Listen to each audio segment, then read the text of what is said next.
Well, good morning to everyone. Thank you for attending this second session of the TRL assessment course.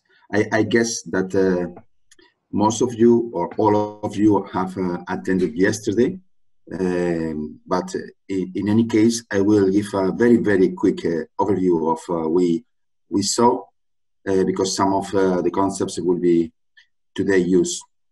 Well, just yesterday we introduced the concept of TRL with some historical reference, definition of TRL, what are the main influences of TRL in different parts of the technology development process and commercialization processes, like funding, etc., commercial implications, etc.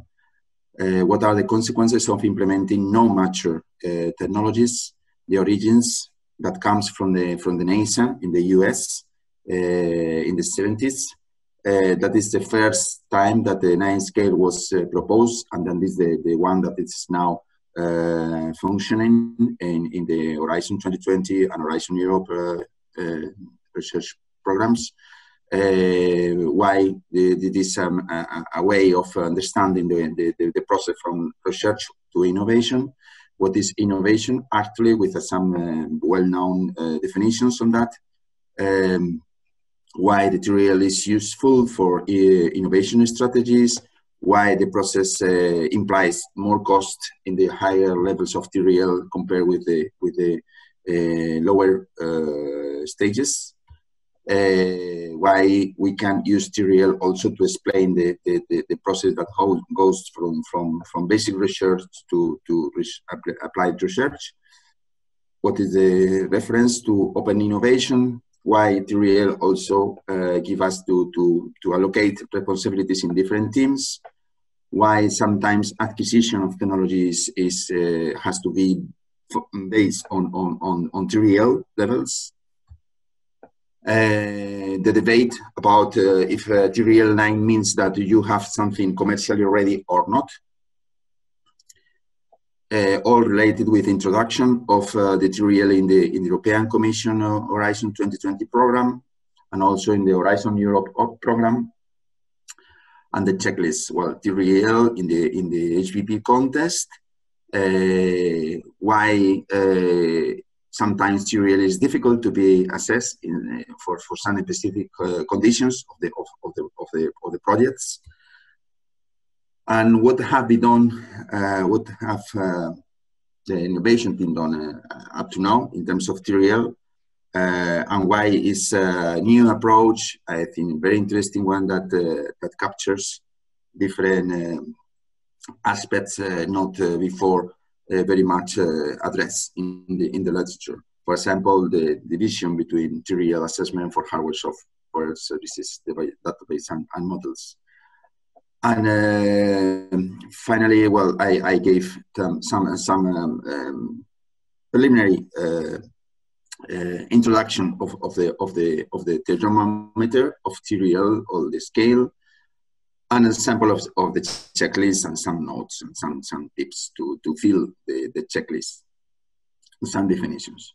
So innovation radar also because it was a quite interesting part that was related with the work that we do in HPP to inform the Commission on the technologies ready in relation with the TRL as well. So the second part of this course starts now. It is resuming the yesterday session with a sequential introduction to different checklists for different types of results in HPP. Probably these first 5 parts of the session will be more probably dense or more concentrated. You will find much more information than the practical examples, so will be probably more dynamic. But it's important that we go through all these 5 elements to understand well what is required in terms of TRL you will surely be identified with one or two of three of these five elements. But in any case, they keep, all of them keep the same, more or less the same structure. Probably the data sets and models are quite more different elements, or more different components in the checklist than the others.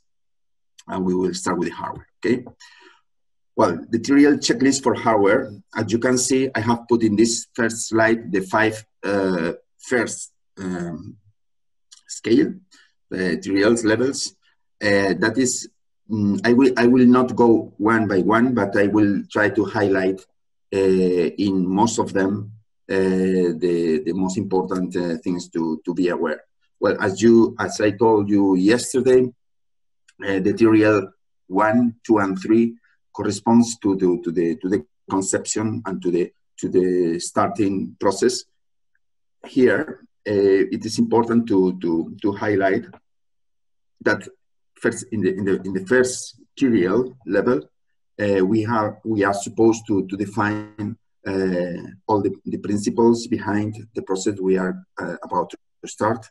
What are the main published reference in the area, for example, how these objectives comply with the institution or even the Commission or the European Commission, if it is the case, policies, to reflect somehow, to the extent that it's possible at this stage, to reflect on the ethical implications of the development that you are going to use, and then try to identify target uses and activities with a use case, for example. That is the first TRL level. It's a very preliminary, and that is the seminal part of the process that comes afterwards. In the TRL 2, we go a step forward, and then we try to identify the practical applications. Still, we are working in an analytical way with paper studies, understanding the science behind this concept, and then we start the experimental work. In this way, we try to validate some criteria, and try to plan a proof of concept. As I told you yesterday, a proof of concept is something that comes before the starting a prototype, and it aims to express in a quite schematic or draft way what is going to be done and why this concept is feasible and useful and impactful. So that is the proof of concept planning is done in the TRL 2, while the TRL 3 assumes that you have already finished the proof of concept. And then the TRL 3 validate the analytical predictions, start some modeling and simulation of the experiments, and you have to identify as well the components that are critical and would be more. It's important that to be aware of them, because they can affect to the full system performance. So that is the three first levels. Once you finish this, then comes the prototype development, but we are talking about a low fidelity prototype yet. It's something that could be physical, could be just, for example, in the case of other software or others, is a preliminary program.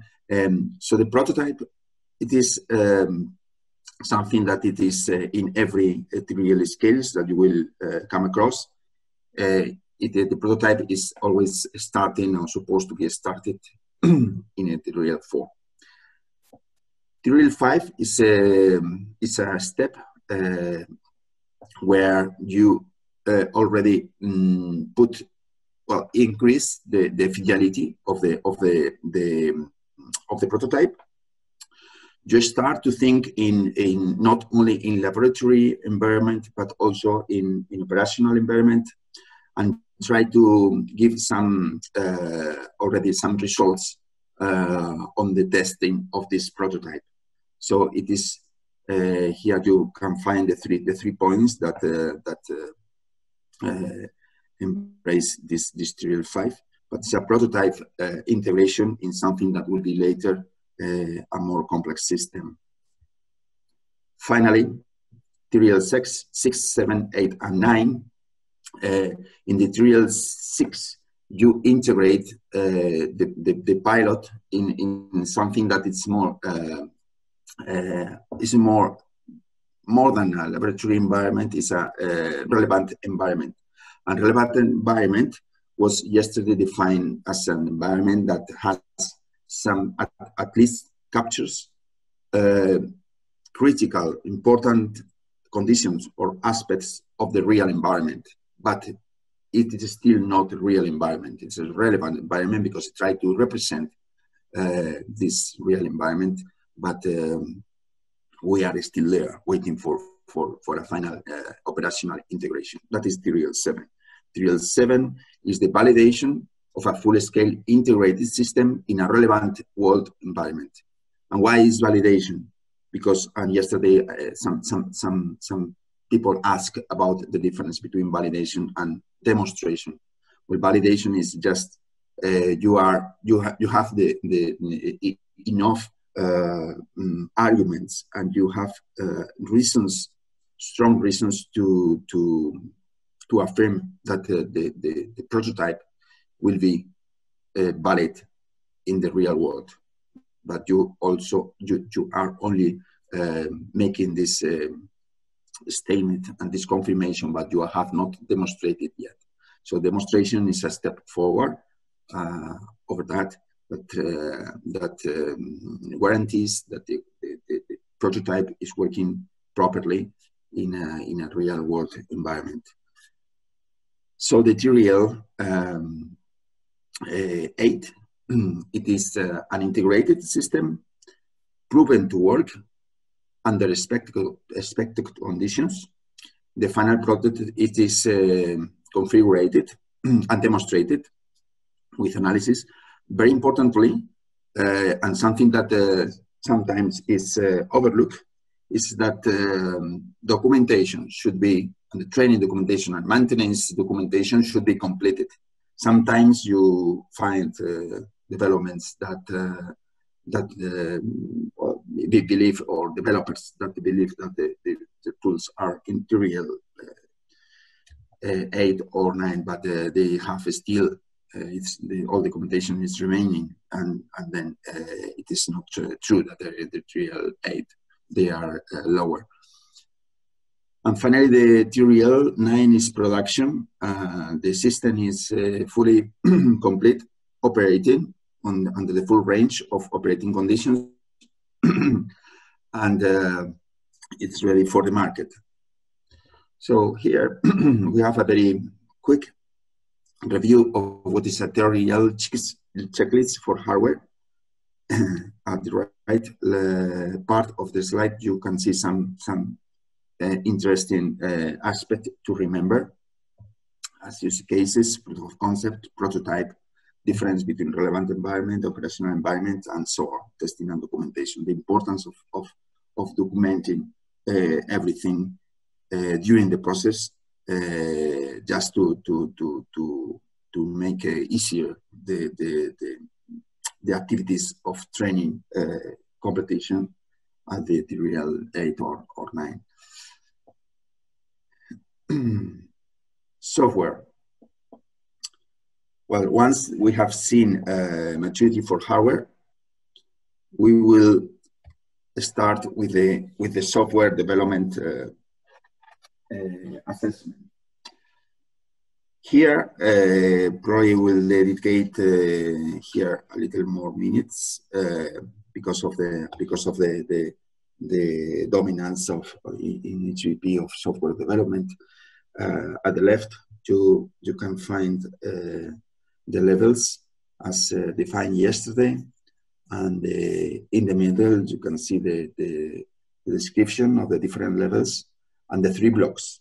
You have 3 blocks. The software development progresses from bottom to top, from project initiation to the actual system proof. In the first block, in the bottom, we have the conception of the basic research or initial research of software development, from preliminary idea to the validation of the different components of the software.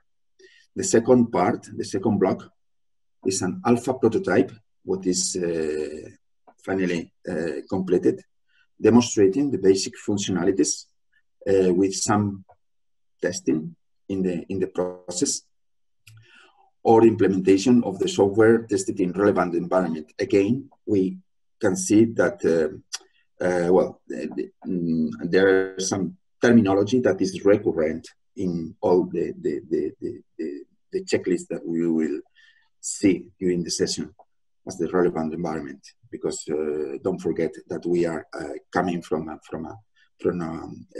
recognized structure of TRL, a background that gives us the concept of TRL, on which the relevant environment, operational environment, and this kind of technologies has to be used.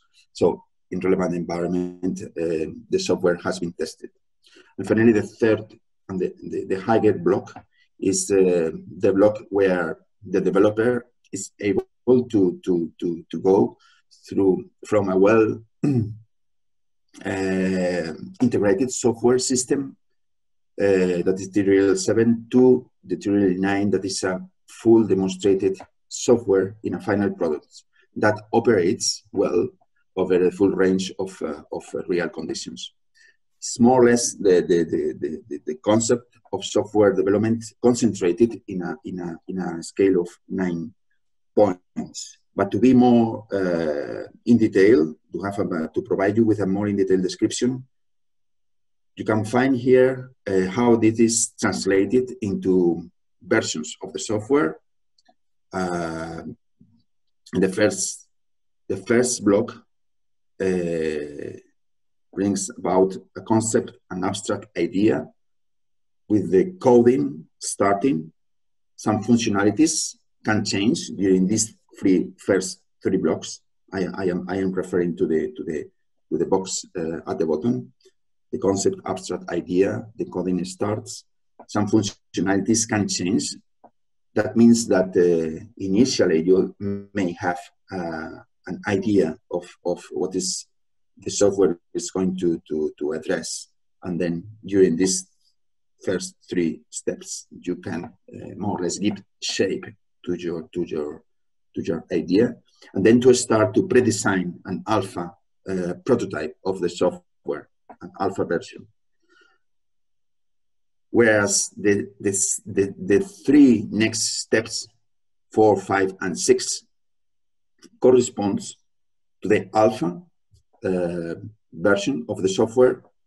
First, with a testing, with a white box approach. That means that you ask for different internal testers to understand, to prove the software, having access to the internal structure information. They actually know, that is the reason that they are internal users. These internal testers will be able to, according to the understanding of the software structure and mechanisms, to give you some feedback on the performance of the program. The TRL 5 alpha testing in the black box, only for some selected users, both internally or externally. This black box testing means that you are requiring them just to give you a feedback of the functionalities the good performance or bad performance of the software without having in mind, or even sometimes they don't actually know what is the structure of the software, what is the rationale behind. Just they make a very cold testing of the software. And then in the TRL 6, we open the beta testing. We have made a beta in the step from 5 to 6 of the beta testing, with a black box testing and checking, again with some selected users. The higher block in this process is the TRL 7, 8, and 9. That is more complete testing of the beta version of the software. Internal structure, design, implementation are not known by the tester. And then TRL 8 and 9 just address and works with a stable version of the software with real end users. And in TRL 9, you can continuously prepare new versions of the software and release new versions with new functionalities and so on. So that is a way of understanding how this TRL level can be used, although initially TRL was conceived for the hardware, more specifically for the space industry area, very hardware-oriented conception of TRL. During these years, during the last decades, people understood the necessity of adapting the TRL for software as well, and there have been some attempts to do that.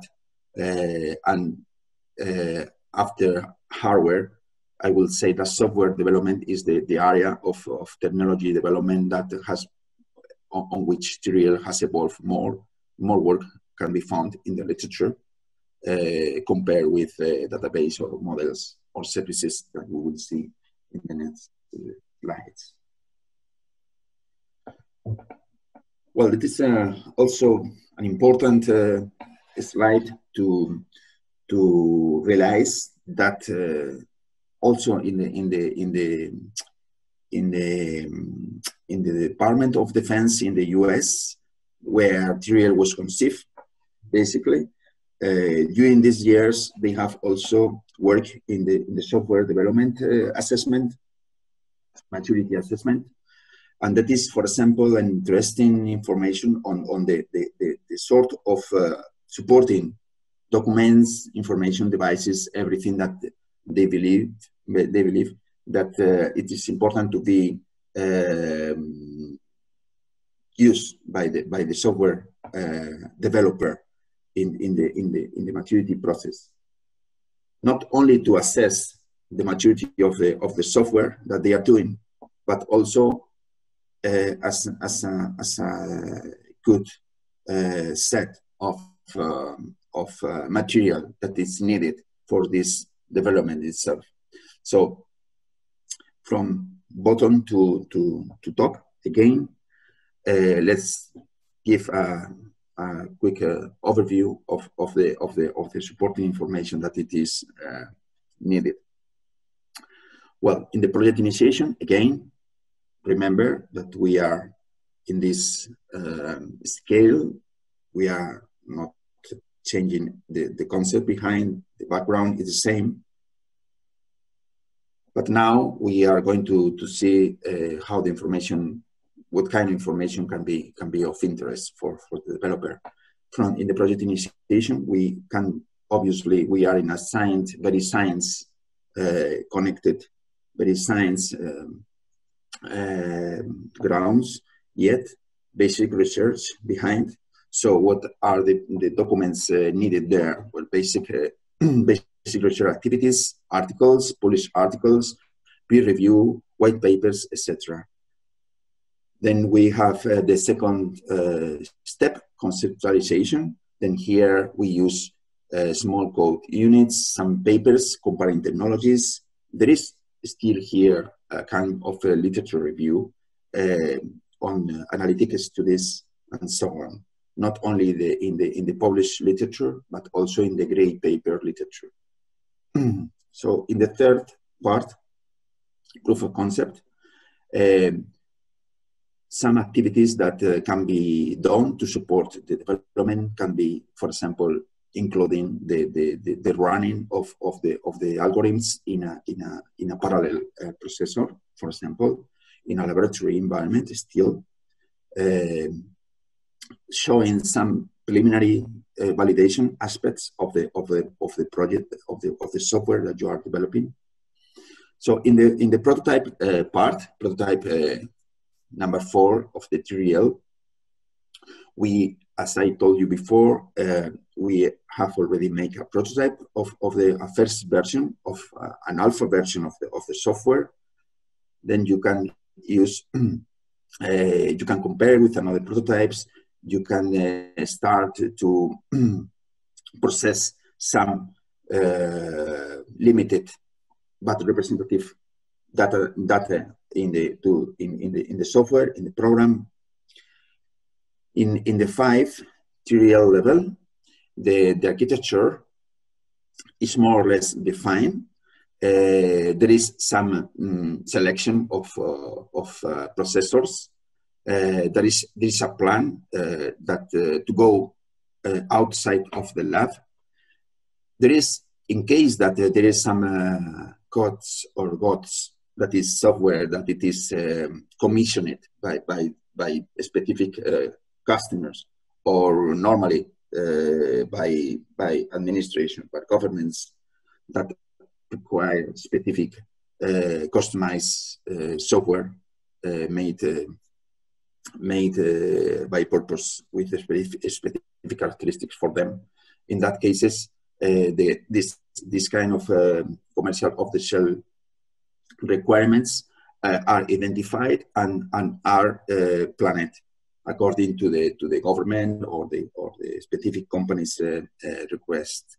So this is starting, as you can realize, it is starting. The software developer is preparing, is getting used to put the software in a relevant environment, in something that could be eventually a practical and operational environment, but still out of the lab, but in an environment that will simulate very soon the real conditions.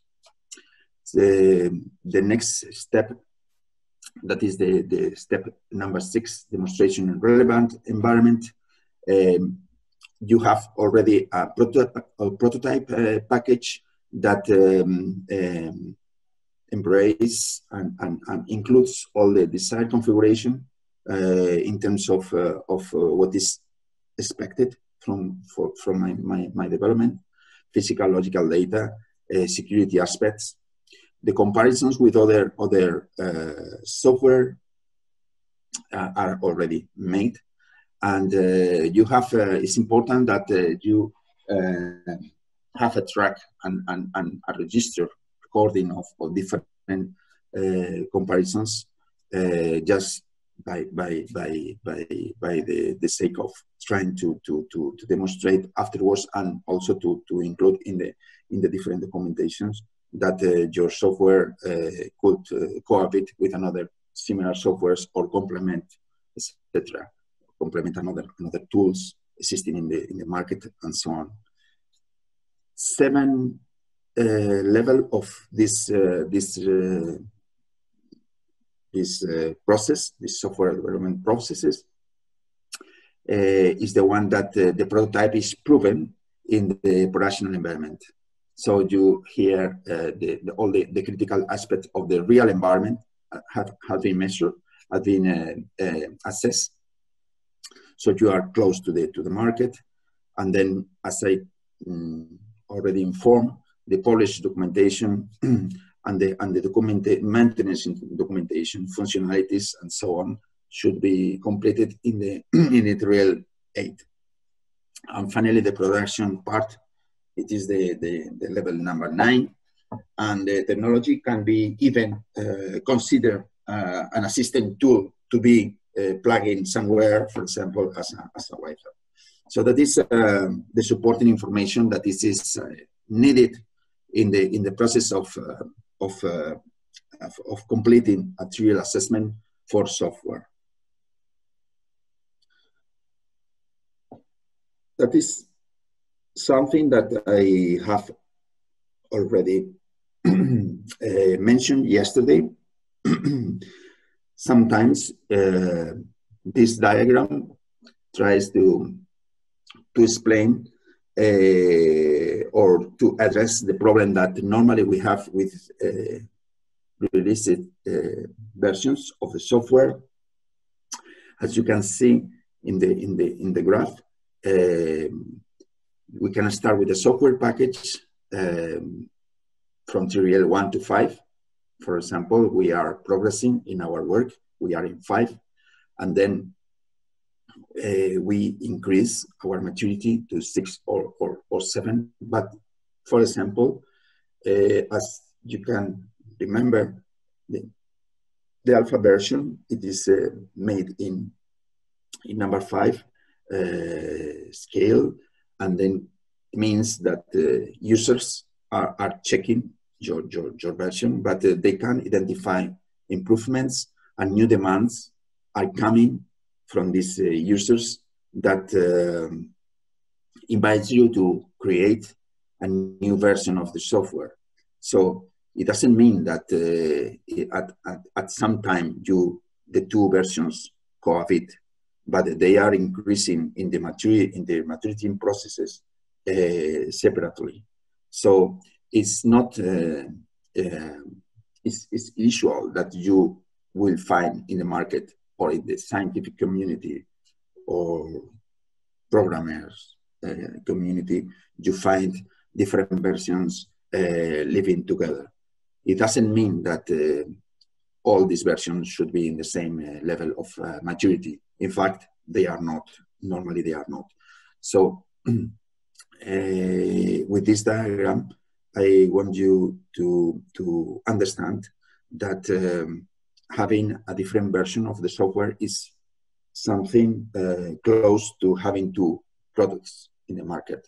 Two products, one of them will be probably the second one. It will be more powerful than the first, but could happen, and normally happens, that the first versions are more mature.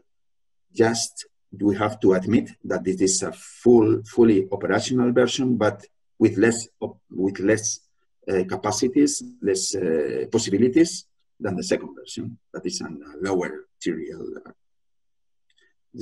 I think that is important to distinguish these two processes, these two versions diagram. Well, here I will not go into detail. That is again the checklist for the software. Basically is a detailed explanation of what I have presented in the previous slides. Again, we have 9 levels. Again, you have a remember box where you can find some key aspects of this software TRL assessment presentation, the alpha prototype, the beta, debugging, trying to some time in the process. You have to be aware that bugs are removed and the software is completely and smoothly working, etc. You can have a look to the checklist to get into the detail of these different levels. Well, I guess that you are, all of you, following well the presentation. I think that up to now it has been a little bit a lot of information together. So I wish that you are enjoying the presentation, and if you have any questions, we will come back to them in around 15 or 20 minutes. Services is another result, another kind of outcome that we are having in HVP. Well, some aspect that here in this checklist appears compared with the software, with hardware or the software developments. For example, is a new concept introduced here is the service level agreement that you can see in R level 7. Here we are using, you can realize that we are using RL instead of TRL because it is it's the readiness level of something that sometimes is not, could be not very clearly related with that technology, but it applies to any kind of services. It happens similarly in the database and models checklist that we will see in a minute. So we have preferred to use the readiness levels instead of technology readiness levels. But in any case, the concept behind is the same. In the service level, it's important that we define, as you can see in the green box, use cases. What is the kind of customers or users that will be using these services? What is what we have agreed with the customers about the service level that we will provide, the service level agreement, SEL. Monitoring points, importantly, here is something that helps you to follow up the quality of the services that you are going to provide. It doesn't mean that you are monitoring in this stage what is the service level to provide, but it's important that you define how you will monitor the performance of these services in the future when the service will be in the market. And similarly, as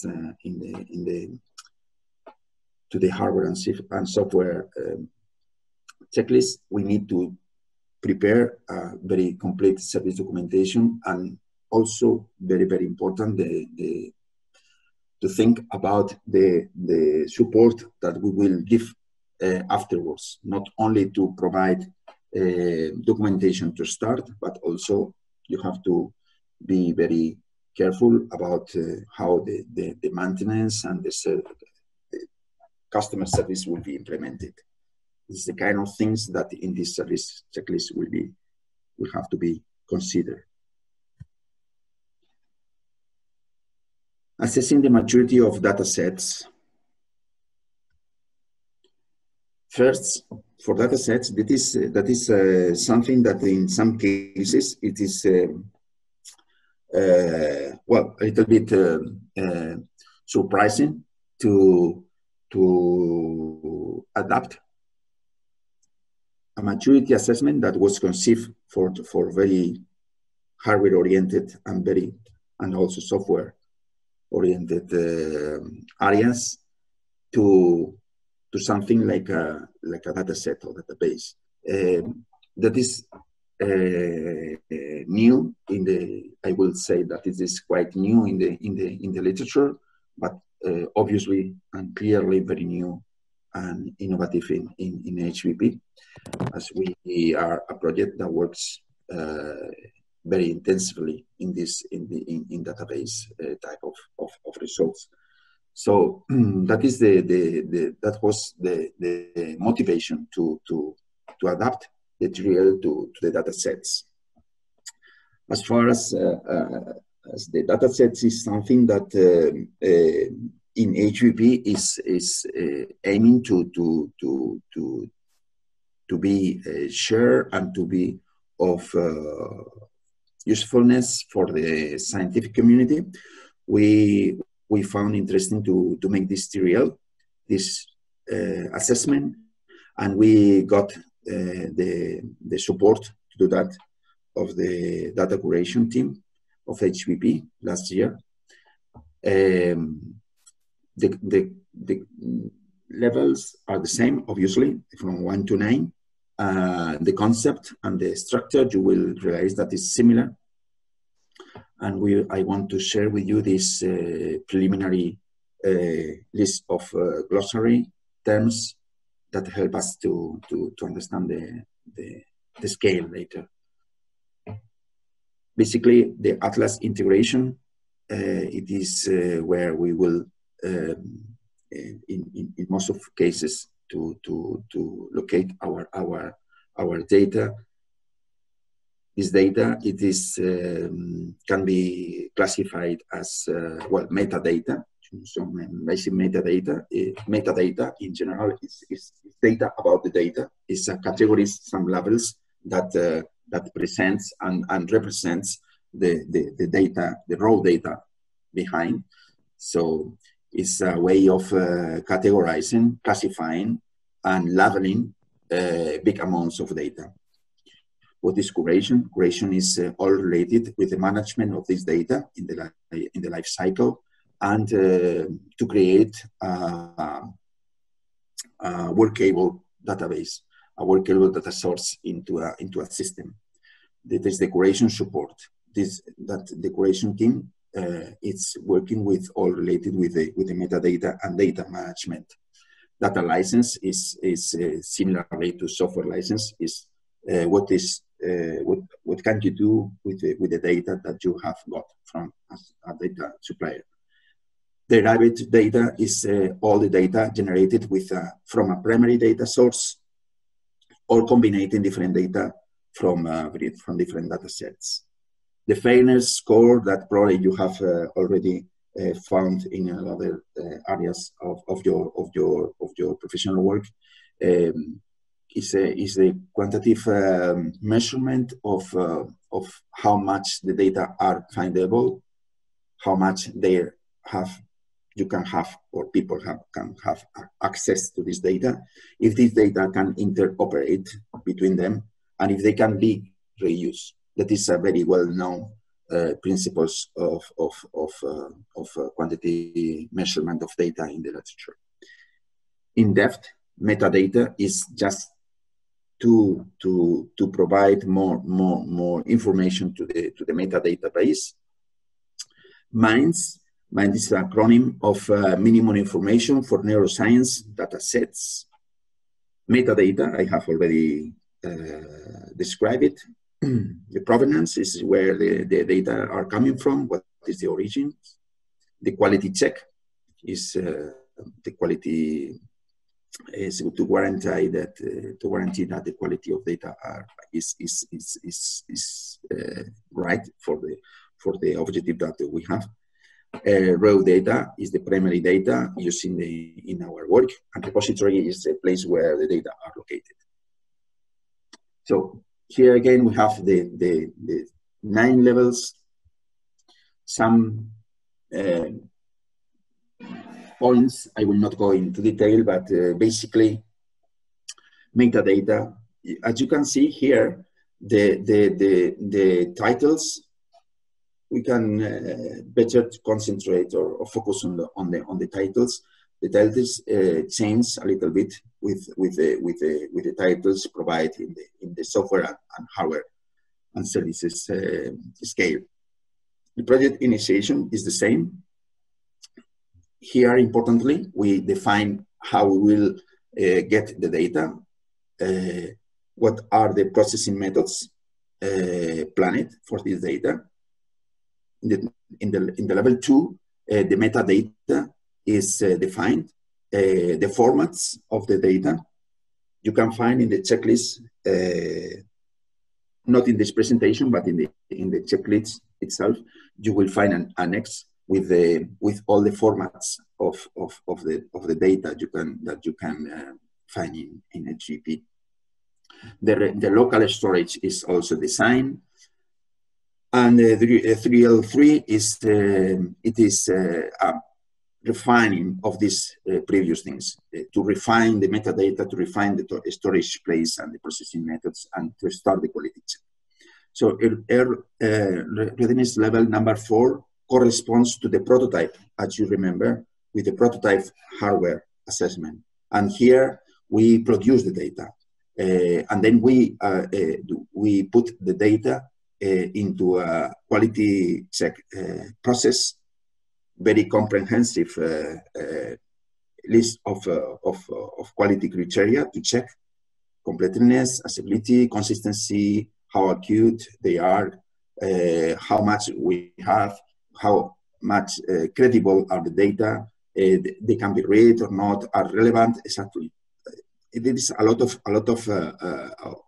criteria, things that a lot of values and characteristics of the data that you can check in this quality check process. In the TRL5, you have the curation initiation, and then here it is where the minimum information for neuroscience data sets are reviewed, the metadata are defined. I will say that TRL5 is the more intensive, work-intensive part of the metadata and of the data process. The TRL6 is a step further that, for example, includes already some community standards, try to give some reference to the community to check, to endorse what they are doing. The data publishing, number 7, is where, well, the derived data are released to the community as well. The basic data are already put in a search tool, like a knowledge graph, HVP tool, and so on. And then the TRL 8 and 9 is similarly like in the other measurements for software or hardware, is where you use the data in an operational world. You in the last stage, for example, you have to prove very well that the data comply with the FAIR score normally used in the data management literature. So the FAIR corresponds to the findability, interoperability, access, and reachability of data. So it is very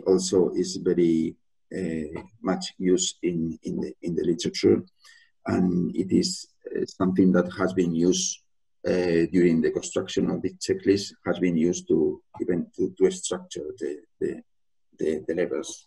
As you can see, the TRL 5 is findability, the 6 is interoperability, and number 8 is usability. That corresponds to the fairness score. And finally, we will see for models what have been done. Well, here again, we have incorporated new titles to the levels. Level 1 is model incubation, the conception of the model. What is the model going to be done? It's going to do. Model incubation, the conceptualization. That's not only the preliminary idea, but we already make some list of critical aspects of the model. Proof of concept, again, in the number 3. Model structuring, trying to build the protocols, the procedures, everything related with a step that it is technologically more complete, and well, just to think about the final form that this model will adopt. and then you start in REL 4 to prepare the documentation around the model. Number 5 is prototype validation on real problem. Number 6 is demonstration. Again, is the difference between both models. And finally, well, not finally, exploitation is the number 7. And here we have the last stages of the model. To remember, because I realize that it is a very comprehensive list of check-ins. It is hard to be one by one, but to review them by one by one. But in this green box, you can see that what is important. Some topics important to be considered here are that we are talking of 3 main blocks: incubation, structuring, and exploitation. That is these 3 topics, and this structure comes from the life cycle model made by some HVP colleagues that are working in database, in models developments in different places that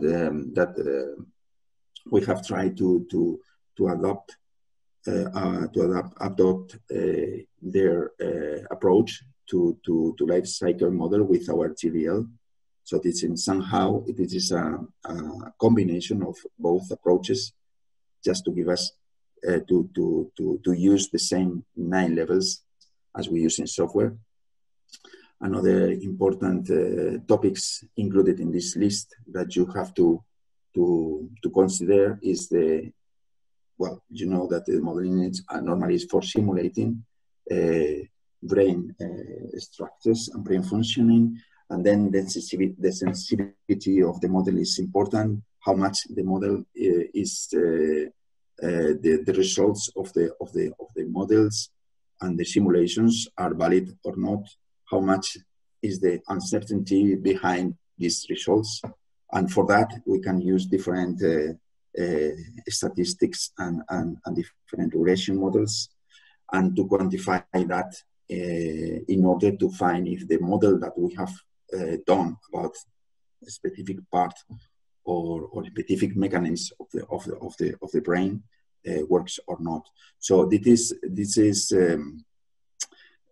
important that consider as well that these models are not only made by a specific team, but also by the contributions of the community around this team. That's why we have included as well, and following the advice from our colleagues of models developments, we have included also quite a lot of reference to the community, the interactions of the model developers with the community, the users community in these processes. Sometimes the community is more involved in the development, and other times are playing a role more like a checking user. So, well, up to here, we have reviewed all the 5 levels, the 5 types of results.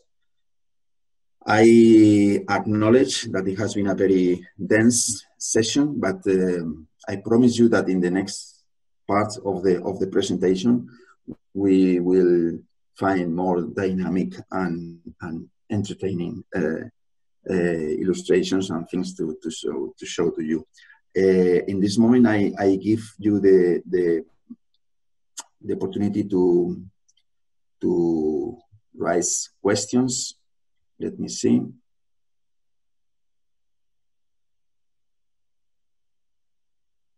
Do you have any questions? So, hello, Guillermo. I have one question. Yeah. This may be a very simple question, and you may have even said, but I have not get it. When we talk in general about these high-level objectives in TRL or RL1, we're talking about the the most general objectives of the project, right? The ones we want to achieve at the very end of the development process. Well, in all the assessments that we have seen, in the TRL one, you have to specify and define the high levels objectives of your development, but obviously it's very much related, closely related with the objectives of the project on which you are working. But these high level objectives are objectives that you try to achieve in your specific development. Okay, perfect, thank you. Something very much related with your specific work. All right, thank you. Okay.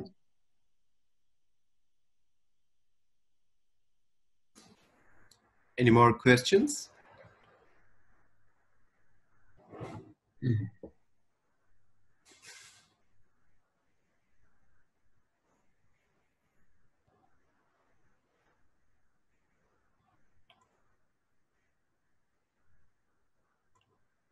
I guess we are all fine. I'm not sure if you can probably or Bulut, can you find out through the chat or something? Yeah, I'm following the chat so far. We don't have anything. Just Donald just replied that he is looking forward for the examples. Okay. Well, what is important, if it's possible, is to identify by the chat what are the areas of these 5 results. What are the areas that you are really working on? The attendants are working on. Just to have an idea of we in the audience of this course. Everybody is interested just in software or just in data sets or whatever. Donald is from Spinnaker, so probably it will be hardware. So if participants don't mind and can write in the chat what is the area of your interest of your work, it could be nice. We have this information just to know afterwards what has been the profile of people. I mean, in terms of area of work. Okay, the people are writing. Perfect. Any other question? Guillermo, I have a question. Because I'm working both with desktop software but also, of course, we are planning on having versions of those software integrated in the eBrains array so then they will be running on VMs or OpenShift and things like that. Are they still considered as software or do they move to service category? Well, you in your work, you are programming, you are making the code of the software, or you are just. It's not me alone; it's my whole team. We are making the software and we are providing support and No, I will. I was meaning your team or your group, not exactly. But I will include it in software development, in software assessment. So, because sometimes it's hard to know if something is service or software. Yeah, I mean, I was like maybe a little bit biased idea that whenever we provide things on eBrains and the users will interact through a web page, log in and then get a token and access tools and be able to do things and then generate results was defined as a service. So I'm a little bit confused sometimes. Yeah. Well, I recommend that during the software development, pure development process, you categorize that and you use the maturity assessment with a software structure, with the software development structure, with the checklist for software. But once that you have already put this software in the market, and then you still work in the software in terms of maintenance, supporting, caring about users' concerns, user problems, and then you are likely working in another kind of area. You are providing a service. So Okay.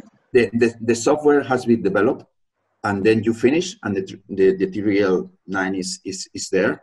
But once that you start to work with the software in a much more interactive way with the customer, with the users, then you can assess your work yourself with a service checklist structure. So you shift a little bit, let's say, from software work to service work. But okay, yes, I understand, because the highest TRL in software checklist, they address some of these points. If you have support, if you have but things like this, but then maybe beyond that, yeah, the service. Yeah, because TRL 9 just in software ask for a completed documentation and preparing this support documentation is very important. Otherwise, you cannot say that you are in the 9. You comply with the 9 level. You have to be prepared for this kind of services that comes later. So I recommend you that the software programming and making process itself will be considered a software development checklist, and then when you are a server, a provider of services of this program, of this service, of this software, then you can use the service level categories. Okay, very good, thank you. Now I would have a follow-up question, because now I'm a bit confused, because isn't it more the way that the service would have a separate TRL compared to the software? Because I mean, the software could have some TRL, but used in many different services, and not all services might have the same readiness level. Sounds very, very reasonable. When you say the different that the software is working in different services, that you mean that the software is being used by different purposes, by different user communities, or different applications? So service is based on software, right? Yes. So not necessarily only for software. Services can be also applied for example, to for hardware services. If you, for example, make I don't know, microscopy, for example, and this microscopy is finished and it is in the market, and you provide services, microscopy services to the community, you are also using a service provider, but it's not necessarily only related with software. But in any case, it's my point is more that I would have expected the service to have a separate TRL evaluation from the software, because, for example, you can also combine different pieces of software and hardware to make up a service. Yes. That's why it connects, and it is it relates to the previous question. Exactly. Yeah, it's because once that you have, for example, you develop two software or three softwares, and then the service that you provide is a combination of these three developments. Then you you need to, each software process, development process has had a different route to the market, different maturity scales, and then you both probably one software is in TRL 8, very close to the market, another one is 7, another one is 9, but all together are providing a service to somebody else, and this is a service level. This is a service. It's a service assessment that you have to do with these three elements. So they have separate. The answer to your question is it is a separate assessment of the service. What you have to do when you combine different softwares. Yeah, okay. So then I misunderstood your transition between software and service because it seems to me that for example, the documentation of the service and the support of the service is fundamentally different from the documentation and support of the software. I mean, just because the software might have a super TRL, the service might still crash every 5 minutes, and no one knows how to restart a virtual machine. Of course, but don't. I think that from your words, I feel that you understood the checklist, the sequential checklist that I have presented as a progress from hardware, software, services. No, they are different checklists. They have nothing to do. I have introduced the service checklist after the software, but it doesn't mean that after software development comes the other. So, for example, someone can be only interested in assessing the software, a standalone piece of software, and to get a specific TRL and to finish the maturity process of a software to complete the product, and sell the product to a software company, and don't care very much about the service that they are going to provide on this respect, and then they are not going to be the service providers or suppliers. Do you understand what I mean? It is not. Yeah. It is so they are different your answer checklists. to the previous question, you said that work on the software, then if you also provide it as a service, slowly transitions more to the service checklist type of things.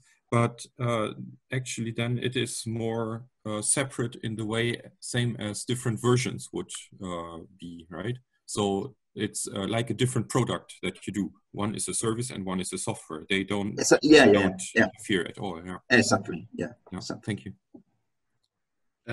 Guillermo, there is one more question at the chat.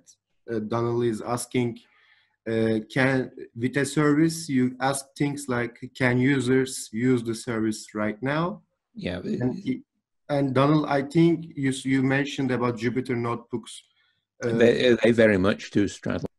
Jupyter Notebooks is like a service that developing a software, right? Yeah, I mean, there are certainly things where they are both, where they look very much like both software and service at the same time, and I agree totally that they are separate assessments. Mm-hmm. As you were saying,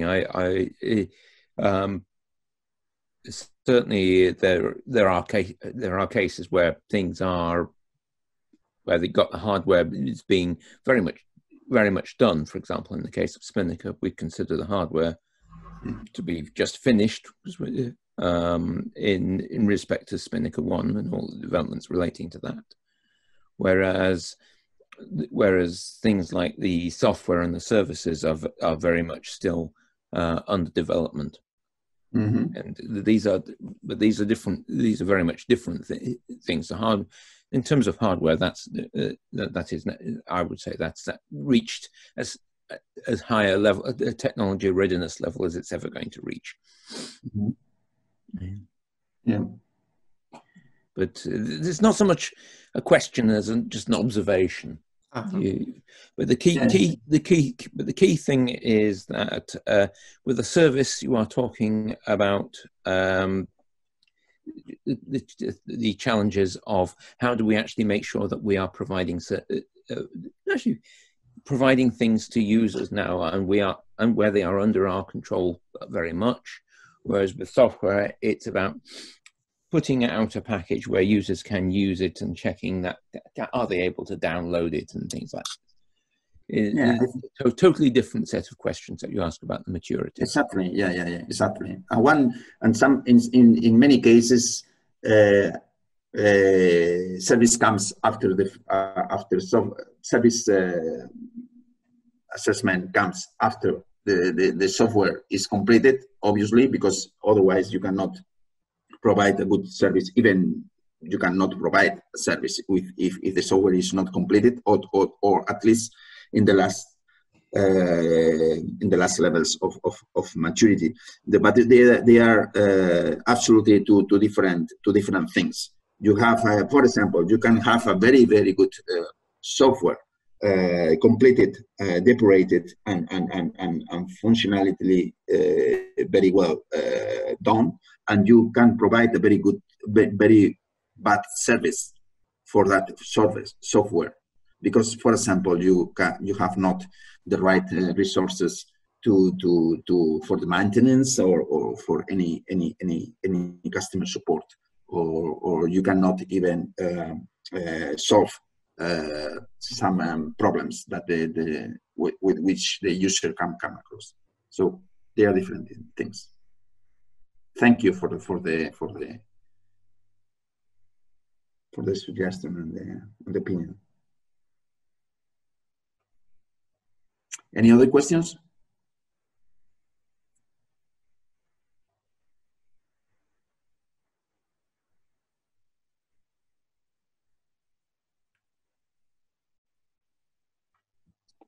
No more questions? No more questions.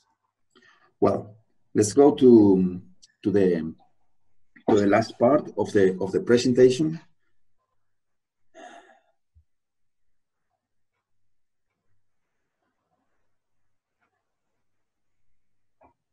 Can you see the screen again, no? Yeah. Yeah.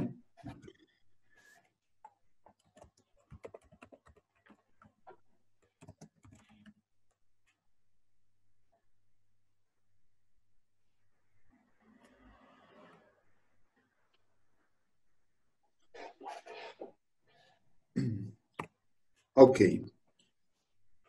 Well, in this last part of the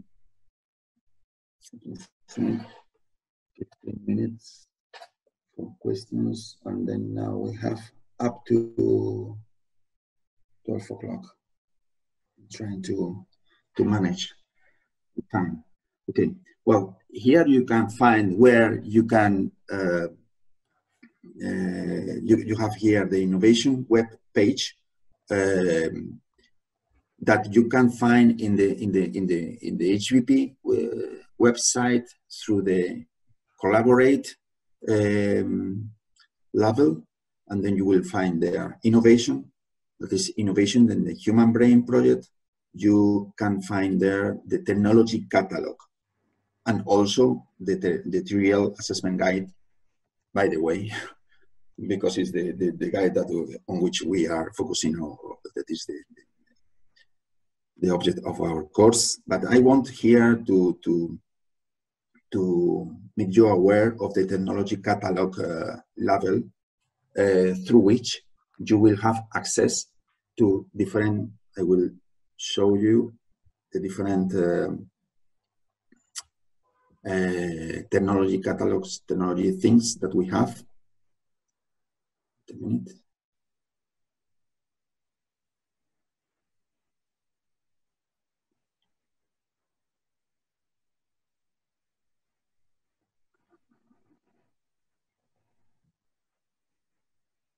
In this technology catalog, you can find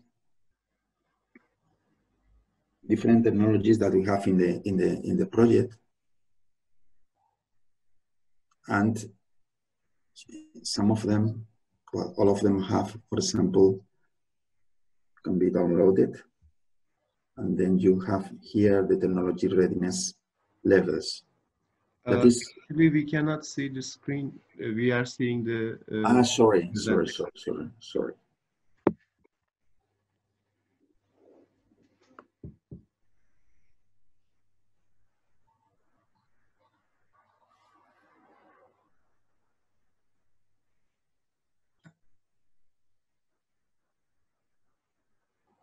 Can you see the screen now? Yeah, we see the presentation. The presentation, okay. Yeah. Okay, well, in this technology catalog level, you will have access to the different technology sheets that we have made, where you can find the description of the technologies that we are creating in HVP, and also the assessment of the maturity level. Well, I will give you an overview of what we have in HVP in terms of TRL. I will try to share another screen. I think that I need to change. Wait a minute. I will share another.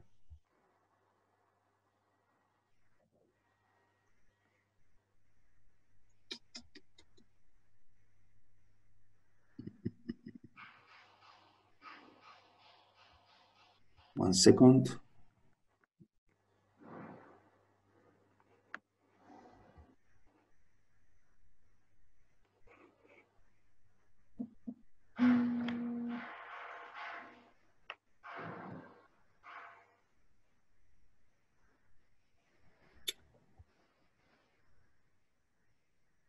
Can you see now?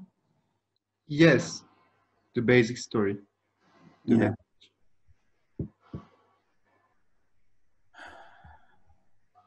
Well, here you can find what we have in HVP in terms of TRL. As you can see here, we have classified the technologies that we are working on in different categories, from robotics to silicon brains, neuromorphic, chips, etc. Well, that is a collaboratory, it's an internal tool. Explore the brain, that is all related with simulation, with modeling, atlas, devices to explore, or to, well, some imaging tools, etc. Massive computing, that's related with all the supercomputing resources that we have in the project. Even some ethics results, medicine-related tools, and brain simulation. As you can see here, we have most of the technologies that we are developing now are in this area, 6, 7, 5, 6, 7, 8. That means that they are actually working with near to the operational environment and relevant environment. Prototypes have been already, in many cases, overcome. Remember the prototypes in the 4. We have many technologies in this area, close to the market, and then we have also some technologies that are very high in the maturity process. Another way of seeing this situation, it is, you can find that, for example, in here we have 7 technologies in TRL 6. Here you can find the different technologies.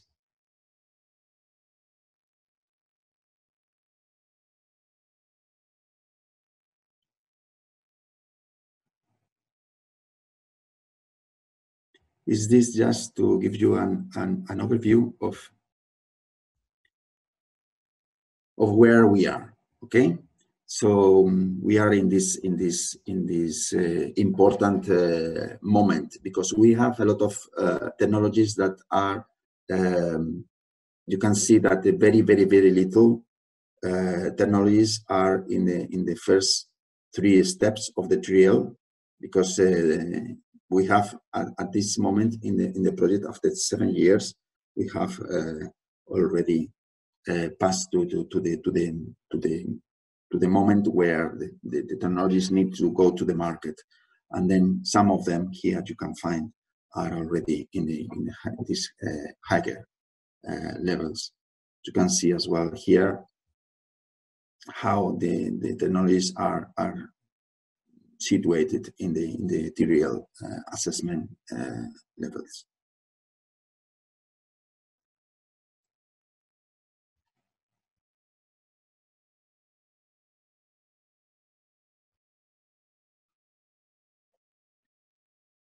I'm going to the presentation.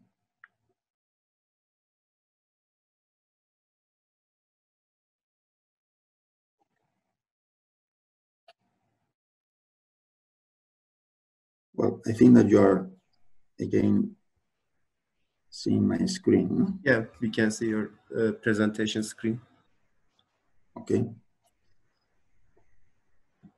Well, that is this representation. So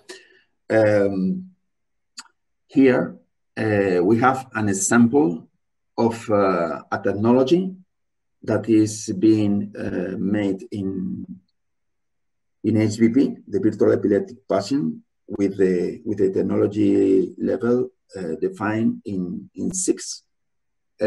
Well, this technology is a software.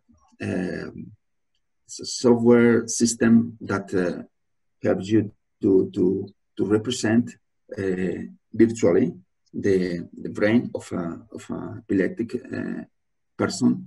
That in this case, the tool is actually in TRL 6, but they are making a very important clinical trial. They are immersed in this clinical trial process with more than 150, I think 150 or 200 hospitals using the tool as a trial. So it is a very good example of the progress from TRL 6 to TRL 7. Putting the tool in an operational environment, fully operational environment, because the tool is actually running on the hospital's computers, and clinicians are using the software for medical purposes, and providing feedback, of course, to the developers in this respect. So I have put this example as something that is demonstrating the utility of TRL, and how much the maturity of the technology allows to create this kind of technology part of technology sheet information. Because when you are working and you have arrived to these levels of maturity, you have already thought or stopped to think and plan your market, your next market activities, and you have already thought about things like competitive advantages of your tool, application, market potential. So this as you can see in the card, in the sheet, we are requiring, when we make this kind of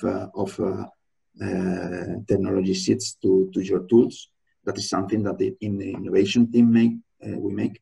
when we make these reports, we ask the developer or the researcher to work together with us to create this document and to think about what makes their tool different from others, and what are the competitive advantages that they have in relation with another existing solutions. So in this TRL 5 and 6, it's important to think in these kind of issues, and then only then that is why normally the reports, the technology catalog, the reports included in this technology catalog that you can find in the website, in our website, only includes these the technologies that are normally in these levels, around 5, 6, and 7. But in any case, it's important that you think about this thing, about these possibilities and this potential, these future applications, just almost from the start of the process. From TRL 1, 2, 3, you can already think in this kind of in this kind of aspects, but only in the TRL 5 or 6.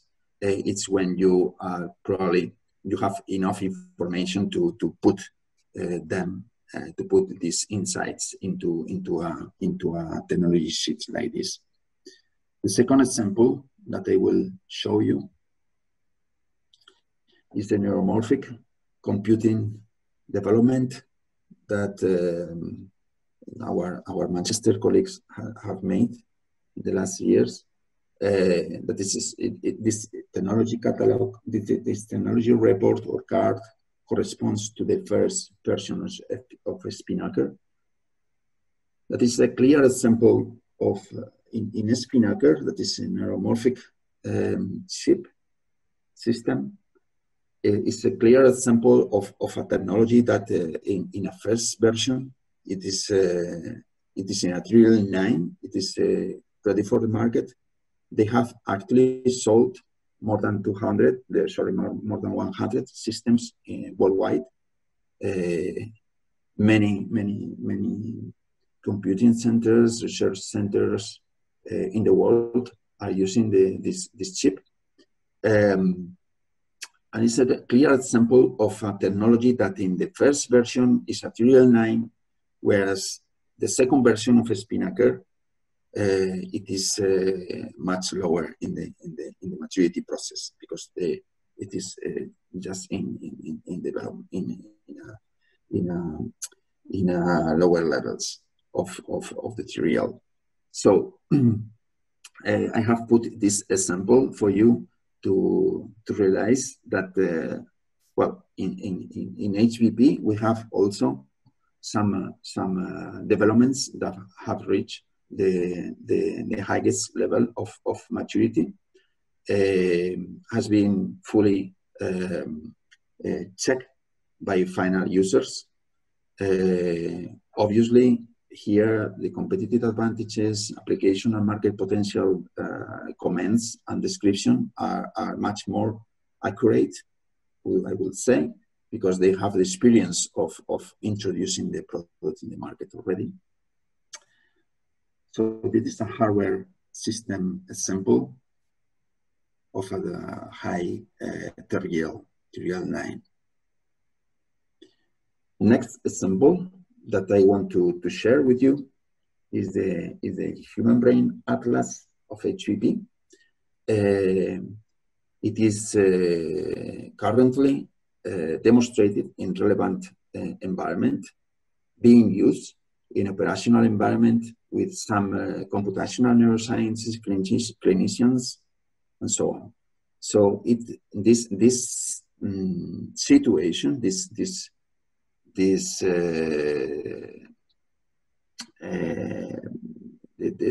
current situation of this technology corresponds to the TRL 7. This is a system prototype demonstration. It is used by plenty of people internally in the project. Many scientists in HVP are using this atlas for scientific purposes. So we can see how also the competitive advantages applications are ready.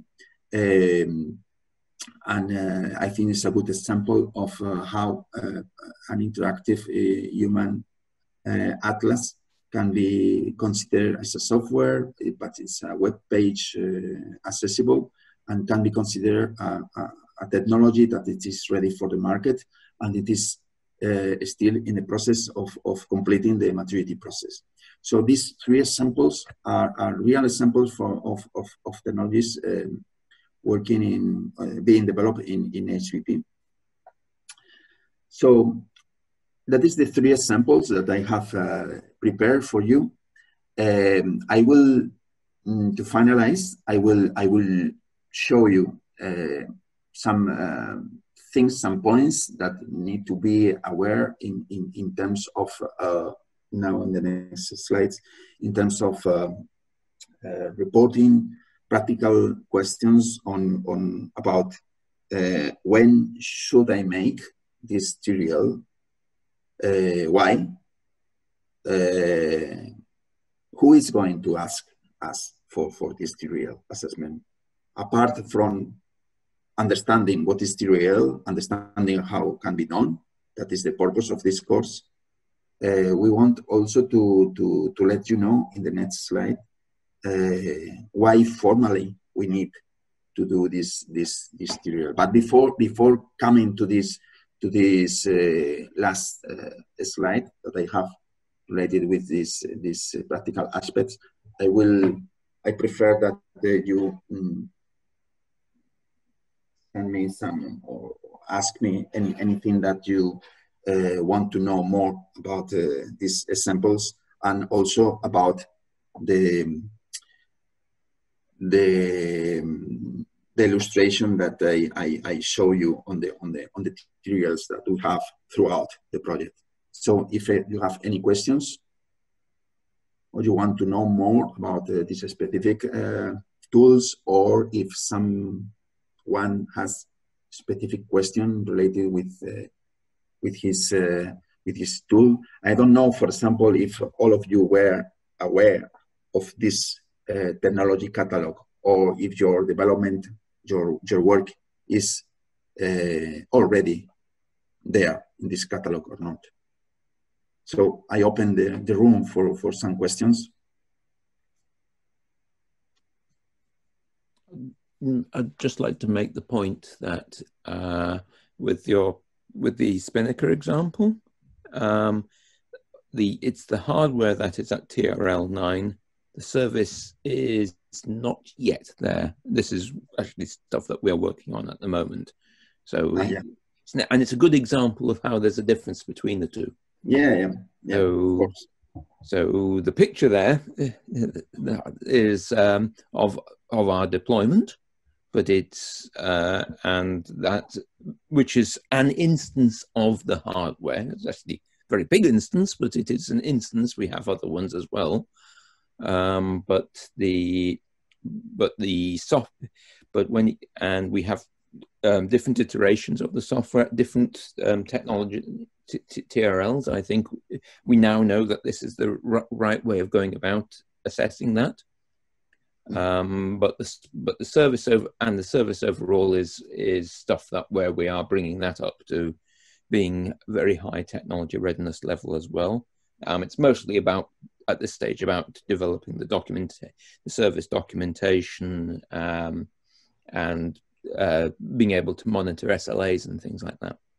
Yeah, it's a good example of this difference between having the hardware ready and having the service functioning properly. Yes, yeah. And obviously it also it is not referring to the software running because it's another history.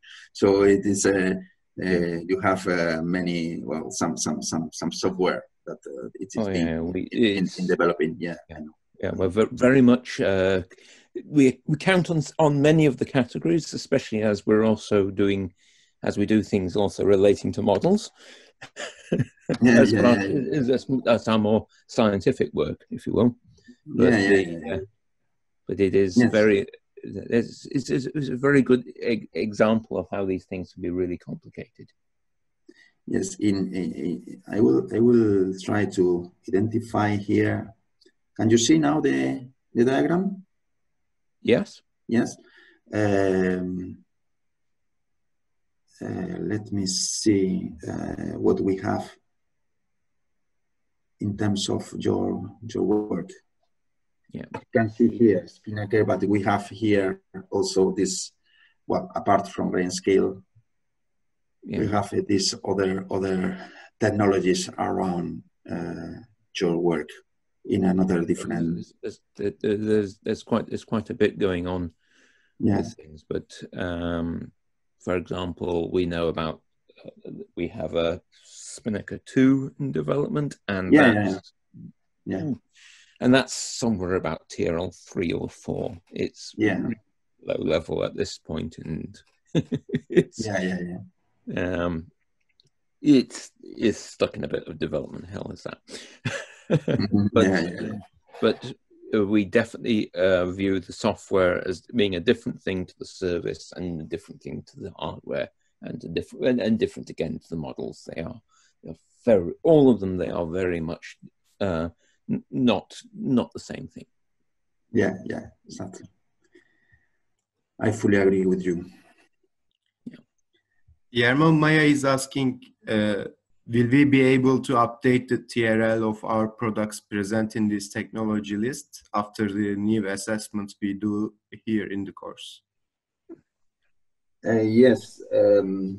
Well, we are actually waiting for new after this course and also as part of our regular work regarding TRL, we have to update very soon the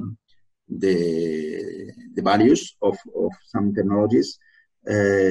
Most of them, I will say 95 of them are updated. But in other cases, well, we have not yet included the technology in the catalog because matters of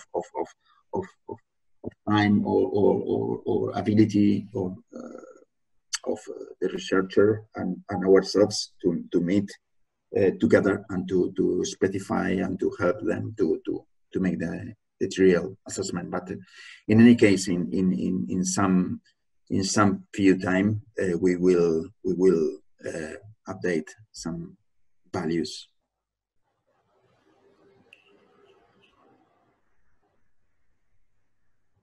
You have any other questions?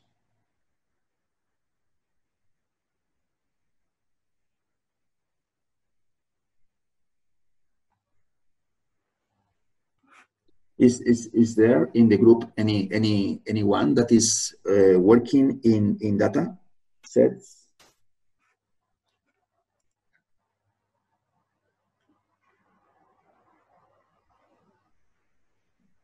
Is there in the working someone that is working in the very clearly in the model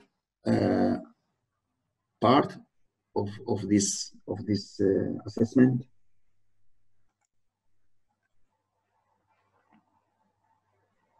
So I guess that most of the people attending these courses are working in the software and the hardware. Oliver and Dennis, some parts related for sure with the model in the. Yeah. I can talk and say a bit about that. I think one of the things that, like Donald's been talking about, the Spinnaker system, I'm also from that project. So it makes sense that if we can run some of the models which have high technology readiness level on our software, then it's quite a nice demonstrator of our technology level.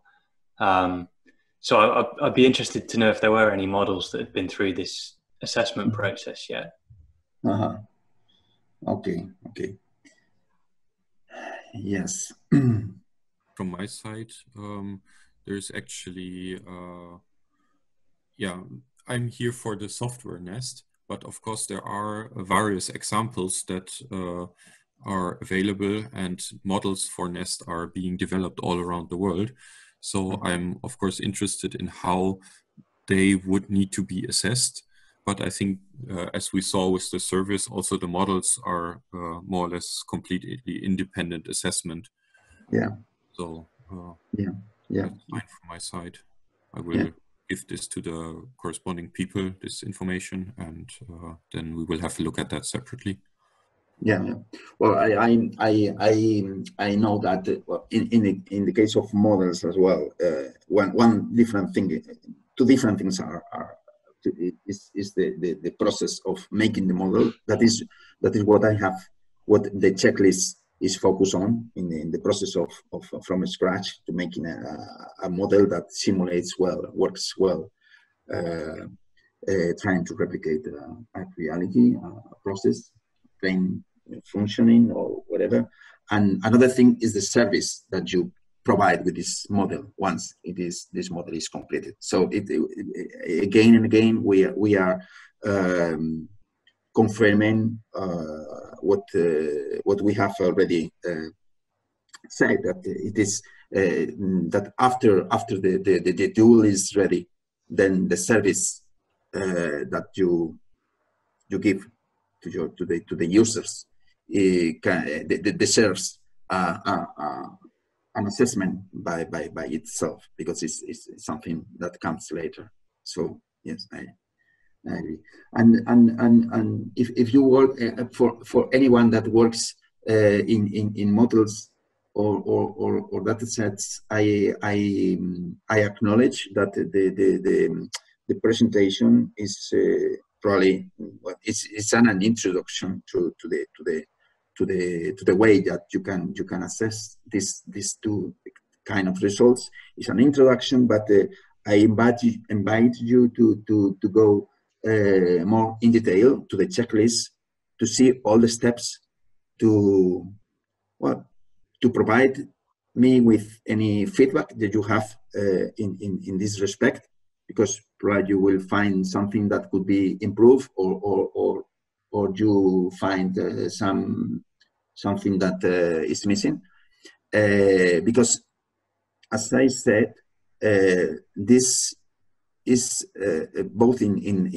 database and models. This kind of assessment is very innovative. It's very new. It's something that very few people have tried before. Some in the US, there is some attempts, interesting attempts. I think it's very useful, but needs for people that works intensively in models and data sets. I will encourage you to have a look more in detail beyond the information that I deliver today in this presentation, because by matters of time you can understand that we cannot go into detail in this or every TRL level for these areas. So please contact me if you have the opportunity to check these points and give him the feedback. Any other question or suggestions, insight about this?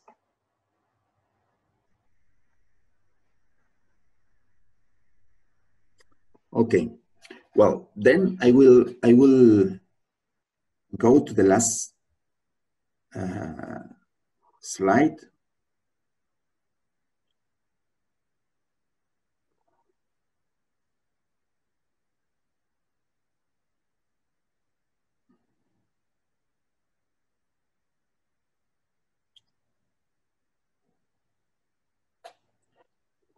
Just to tell you how this, once that we have seen we have almost finished the course in terms of technical things and theoretical and practical aspects.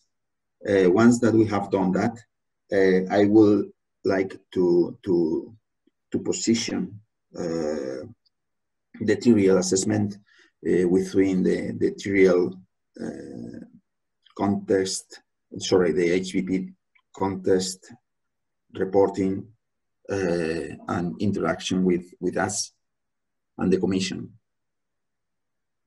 Well, this TRL assessment is very much connected to another topic that will be, by the way, delivered in another course by the second week of December, if I don't remember wrongly, about exploitation plans. As you know, or you should know,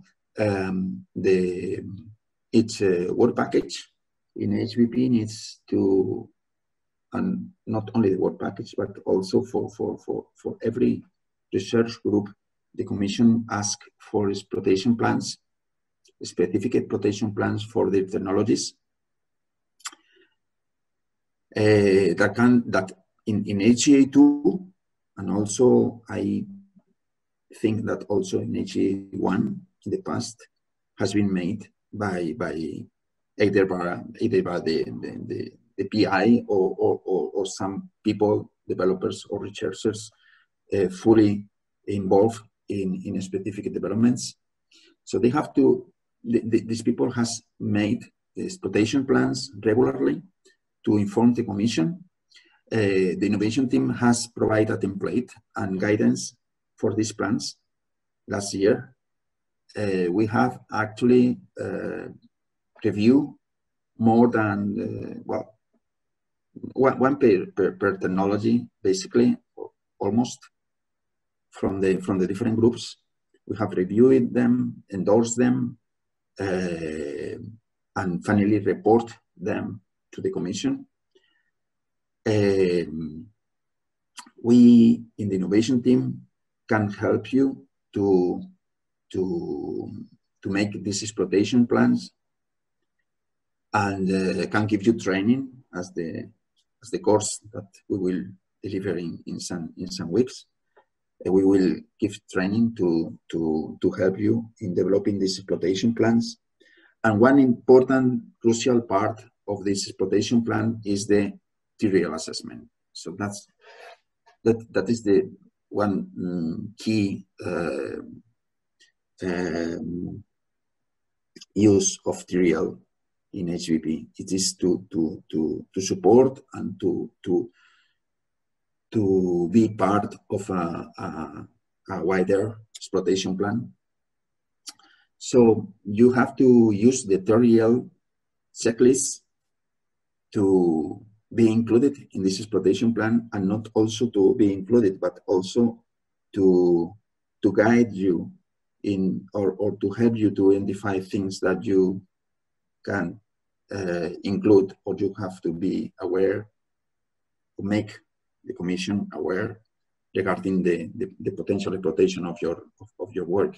So each exploitation plan should have at least either with the checklist fully included in the exploitation plan, or at least with the checklist should have to be done, and to put the level on which you think that your technology is located, to put it explicitly in this plan, in this exploitation plan.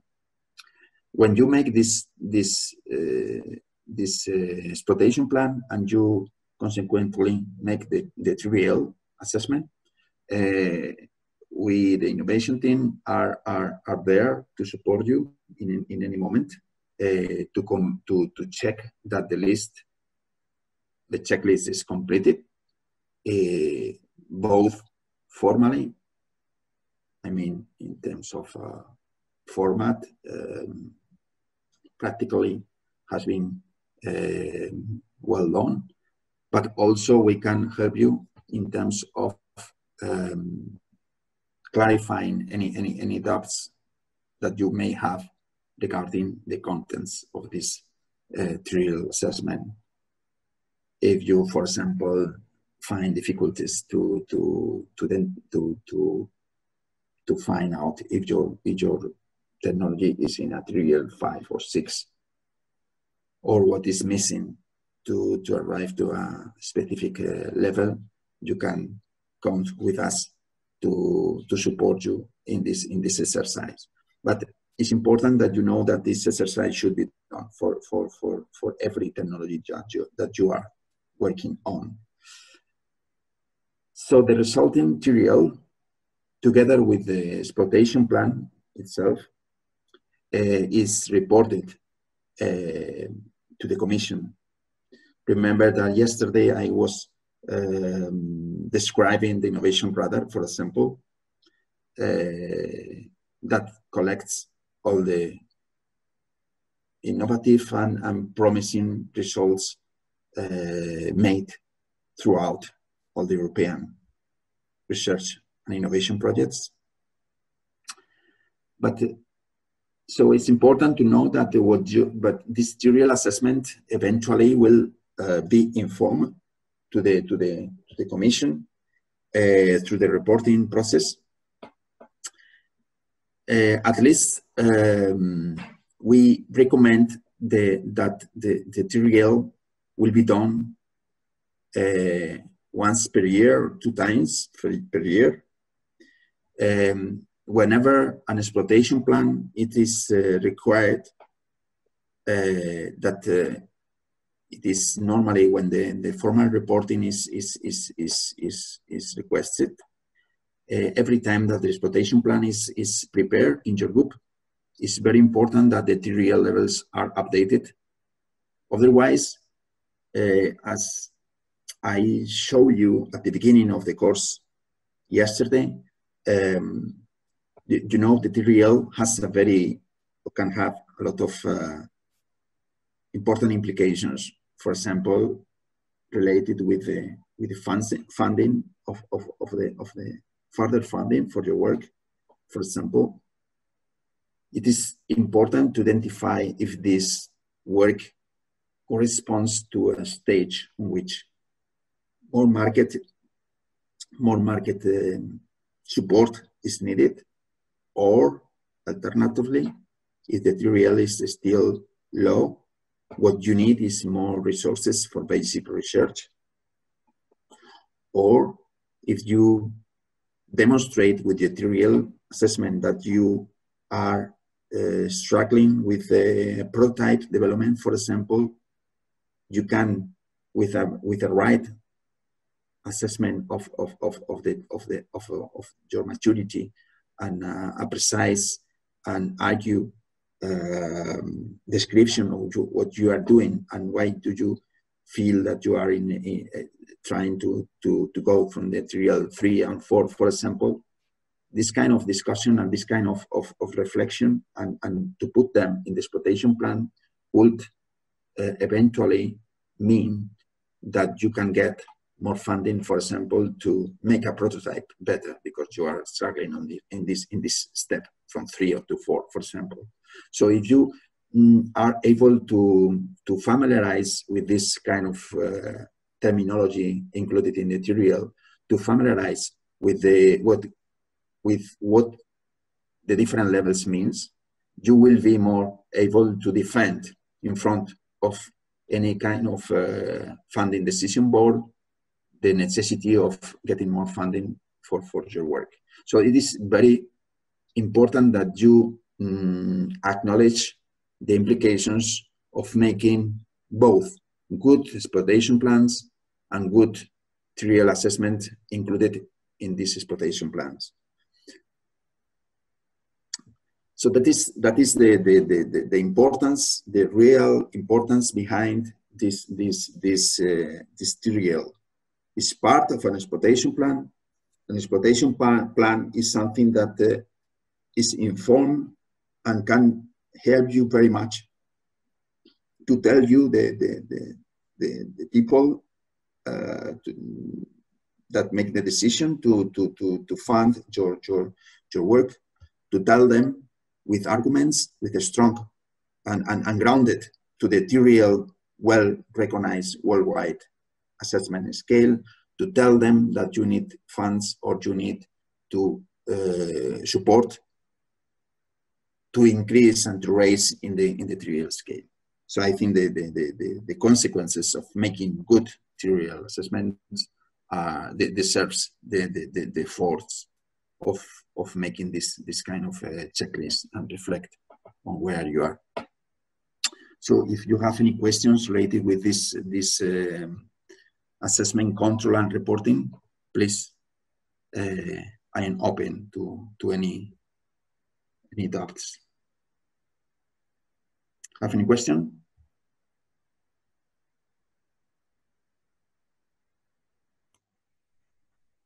Do you have Bulut any? We don't have any question in the chat. We are all good. Mm-hmm. Have someone in the room participated in the description of exploitation plans before in the context of HPP? If somebody wants to tell us the experience, or if someone wants to share with us the experience that they have of the TRL in another areas of knowledge or another projects, you're welcome to tell us.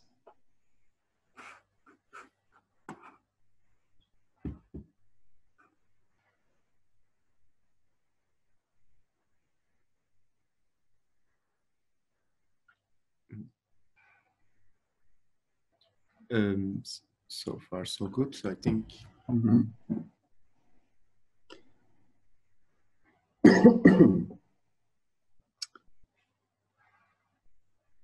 No questions?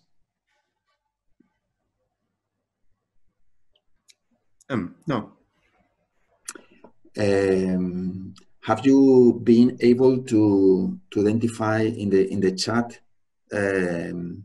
how many people are participating in relation with the different areas of results that we have presented, Bulut? Yeah, mainly the participants have written their area of the product related and categorized them. Mm-hmm.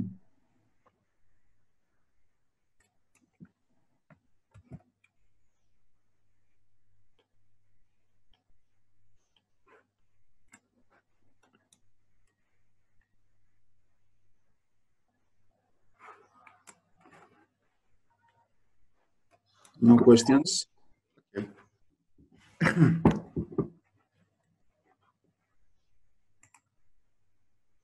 No question. Okay. So in that case, just to finish the presentation with some final remarks. First of all, to thank you all very much for your attendance. Please feel free to send to us any questions that you have related with TRL assessment. Don't hesitate to start any kind of discussion, debate on the things that you think that may be improved, or things that you believe that are still missing. I would like very much to collect your experience on making TRLs in the practice. So I will like that. I will be very happy to receive any TRL assessments completed on your work that you wish that the innovation team will review. So if you feel that you need any kind of feedback or support to make a TRL assessment, send it to us. We will try to give you the feedback as soon as possible. It's good that you start just now to feel and to use this guide, because sooner than later you will be required to do it in relation with exploitation plans that I mentioned some minutes ago. So please, to anticipate this work, I will encourage you to send to me or to the innovation team any preliminary exercise that you will make in this sense. Don't hesitate to send to me any attempt to do it. It doesn't matter that for example, that all the ticks are made in the checklist. It's not necessary to fill it completely. I will help you, and we will help you to finish the assessment properly. So, having said that, thank you very much to you all, and see you soon in next courses, or even face-to-face to comment and to discuss anything related with your technology and the TRL assessments. So thank you very much, and see you all soon. Guillermo, Maya is asking, will you share the checklist template? But it's on the web page already. It's in the web page. Yes. Yes. Thank you, Bulut. It is all the checklist is down level in the innovation web page. Paste it, copy it to the chat. Yes. Can you put it in the chat? Yes, please. You can find in this link.